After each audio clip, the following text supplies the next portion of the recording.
Ang tanong, Senado pa ba ito o law firm ni Sara Duterte?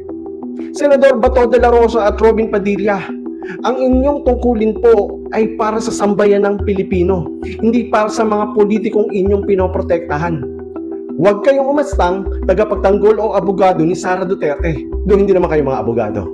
Kayo ang impeachment trial judges. Kahit gustuhin man namin o ayaw namin. Hindi nyo trabaho ang protektahan ang kaalyado nyo mula sa pananagutan. Lalo na kung ito ay may kinalaman sa katiwalian o pag-aabuso sa kapangyarihan.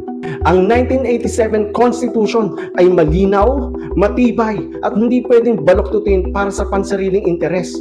Hindi ito basta-basta nababago lamang. Hindi ito pwedeng ikutan, lusutan o isang tabi dahil lamang sa impluwensya o utang na loob. Ito ang pundasyon ng ating demokrasya at bilang mga halal na opisyal ng bayan, kayo ay may obligasyong sundin at ipagtanggol ito, hindi yurakan. Tandaan nyo, ang impeachment trial ay isang constitutional mandate ng Senado. Hindi ito optional. Hindi ito depende sa inyong personal na paniniwala o dikta ng mga kaalyado. Kapag naipasa na ng mababang kapulungan ang Articles of Impeachment, obligasyon nyo itong simulan agad ang paglilitis. Hindi ito dapat hadlangan, hindi ito dapat i-delay o ibalik sa House of Representatives. Dapat itong isagawa ng patas, tapat at tuloy-tuloy hanggang sa makamit ang hustisya at katotohanan.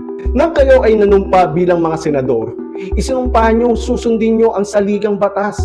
Hindi ang kapritsyo ng sino mang politiko, lalo na ang mga Duterte. Kung hindi nyo kayang tuparin ang tungkuling ito, kung mas mahalaga pa sa inyo ang pakikisama kaysa prinsipyo, dapat nyong tanungin ang inyong sarili kung karapat dapat pa ba kayong manilbihan sa mga Pilipino. Ang problema sa inyo, nag-iimbento na kayo ng proseso. Maaari ito maging bad precedent sa hinaharap. Hindi tayo pwedeng magbulag-bulagan sa tungkulin. Hindi pwedeng manahimik at magkunwaring walang alam. Pero teka, baka naman talaga wala kayong alam. Tanong lang naman, ang pagbabaliwala sa impeachment ay pagtataksil sa konstitusyon at demokrasya. At ang pagtatanggol sa mali ay pakikiisa sa katiwalian. Panahon na para ipakita nyo kung kayo ba ay tunay na naglilingkod sa bayan o tau-tauhan lang ng may kapangyarihan.